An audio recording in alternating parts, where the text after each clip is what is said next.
Hi everyone, in this lesson we are going to practice the listening test.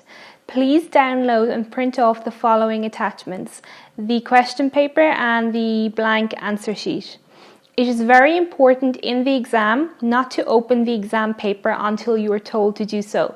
Please write your name and candidate number in the spaces at the top of the question paper and answer sheet, and then listen to the instructions for each section of the exam carefully. We will now begin the test. Test 1.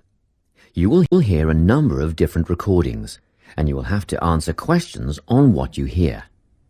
There will be time for you to read the instructions and questions, and you will have a chance to check your work. All the recordings will be played once only. The test is in 4 sections. At the end of the test, you will be given 10 minutes to transfer your answers to an answer sheet. Now turn to Section 1. Section 1. You will hear a conversation between a clerk at the inquiries desk of a transport company and a man who is asking for travel information. First, you have some time to look at questions 1 to 5.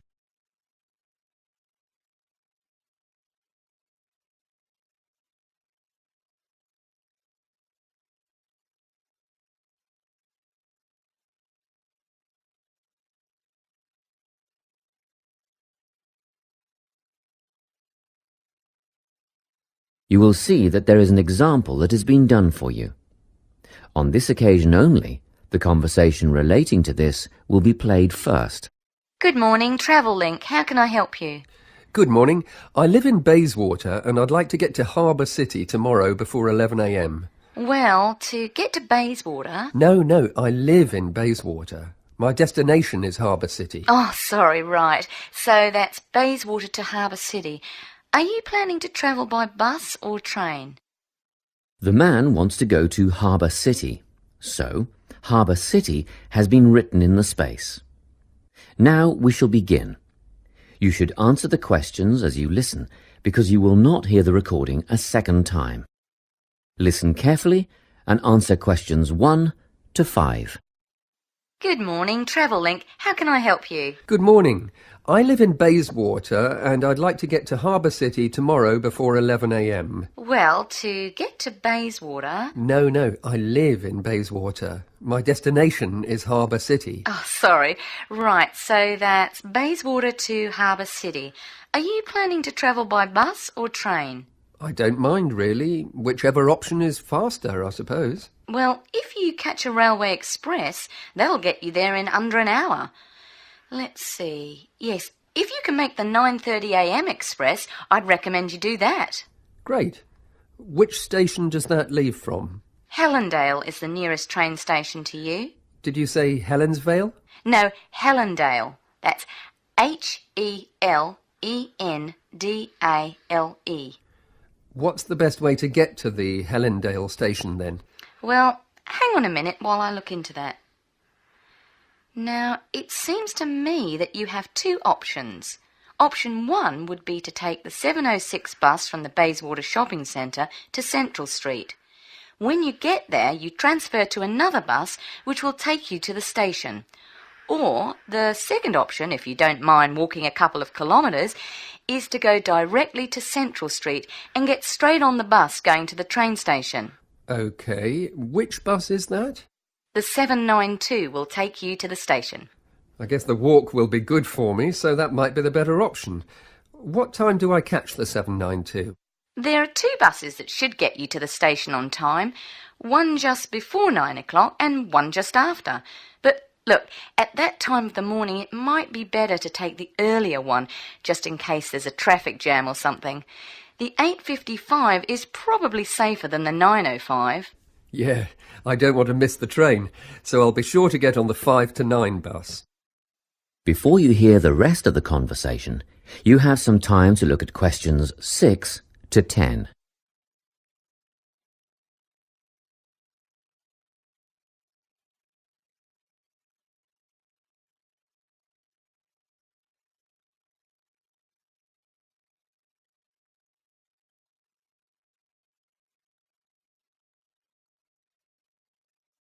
Now listen and answer questions 6 to 10. By the way, how much will I have to pay in fares? Well, you can get a ticket on the bus for $1.80 cash, and you'll need $10 each way for the train. Wait, do you have a travel link card? No, but I can get one before tomorrow. OK, well that'll make it considerably cheaper then. The bus will cost $1.50 each way, and the train will be... The train to Harbour City will still cost $10 because you'll be travelling during peak hours in the morning, so no savings there, I'm afraid. However, if you could come back at an off-peak time... What does that mean? Well, if you could start your return journey before 5 p.m. or later than 7:30 in the evening... Actually, I wasn't planning on coming back till at least 8 o'clock anyway. Oh, in that case, you can make quite a saving if you use your travel link card. You did say you were planning to purchase one, didn't you? Yes, I'll pick one up later today. Good. That would mean your return train journey would only cost you $7.15 with your card. Thank you. Is there anything else I can help you with? Actually, there is. Do you know if I can use the travel link card on ferries? If you're thinking of the Harbour City ferries that go back and forth between the North and South Bank, those are the commuter ferries, then yes. A one-way trip costs $4.50, but with your card you'd make a 20% saving and only pay $3.55. So $3.55 for the commuter ferry. What about the tour boats? You mean the tourist ferries that go upriver on sightseeing tours? No, they only take cash or credit card. They're not part of the Travel Link company. Oh, I see. I don't suppose you know the cost of a tour? In actual fact, I do, because I took a friend on the trip upriver just last week. We decided on the afternoon tour, and that was $35 each, but I understand that you can do the whole day for $65. Thank you. You've been a great help. My pleasure. Enjoy your day out. That is the end of section 1.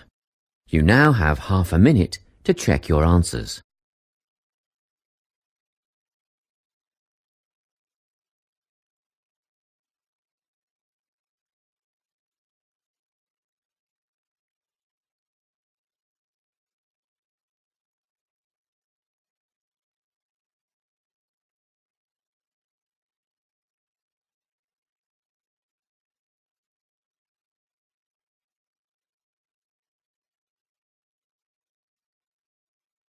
Now turn to Section 2.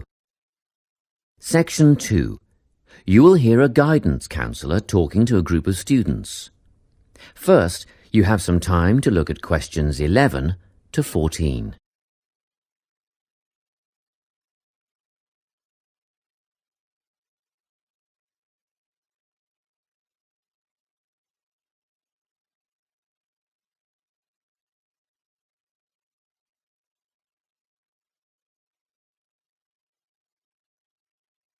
Listen carefully and answer questions 11 to 14. Hello everyone. I'm the Counselling Administrator here at St Ives College, and I've been asked to come and talk to you about our counselling team and the services that we offer. We have 3 professional counsellors here at St Ives, Louise Bagshaw, Tony Denby and Naomi Flynn. They each hold daily one-on-one sessions with students, but which counsellor you see will depend on a number of factors.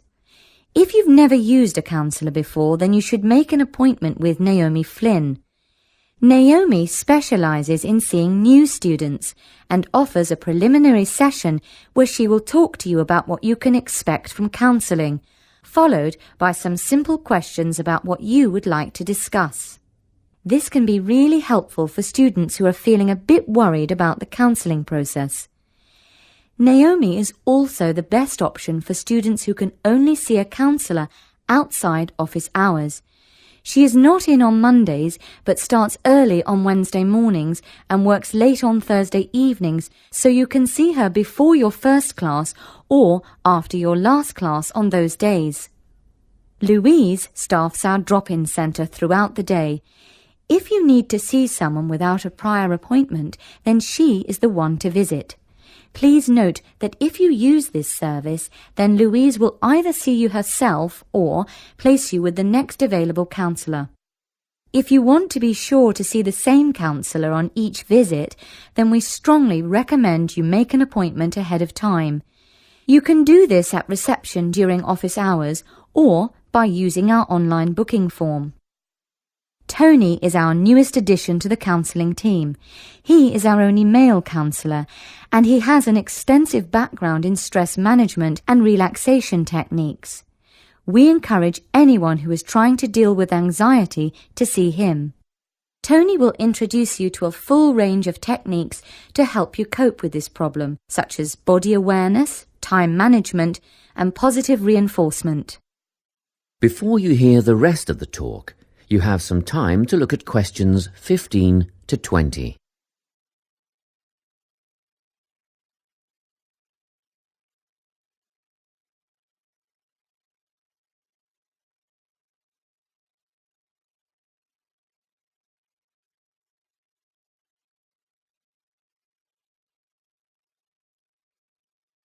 Now listen and answer questions 15 to 20. Each semester, the counselling team runs a number of small group workshops. These last for 2 hours and are free to all enrolled students. Our first workshop is called Adjusting. We've found that tertiary education can come as a big shock for some people. After the structured learning environment of school, it is easy to feel lost. In this workshop, we will introduce you to what is necessary for academic success. As you might expect, we're targeting first-year students with this offering. Getting organised follows on from the first workshop. Here, we're going to help you break the habit of putting things off, get the most out of your time, and discover the right balance between academic and recreational activities.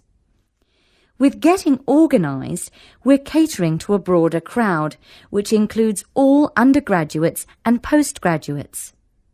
Next up is a workshop called Communicating. The way people interact here may be quite different to what you're used to, especially if you've come from abroad. We'll cover an area that many foreign students struggle with: how to talk with teachers and other staff. We'll cover all aspects of multicultural communication. International students tend to get a lot out of this class, so we particularly encourage you to come along. But I must say that sometimes students from a local background find it helpful too. So, everyone is welcome. The anxiety workshop is held later on in the year and deals with something you will all be familiar with: the nerves and anxiety that come when exams are approaching. Many students go through their entire academic careers suffering like this, but you don't have to. Come to this workshop and we'll teach you all about relaxation and how to breathe properly, as well as meditation and other strategies to remain calm. We've tailored this workshop to anyone who is going to sit exams. Finally, we have the motivation workshop. The big topic here is how to stay on target and motivated during long-term research projects.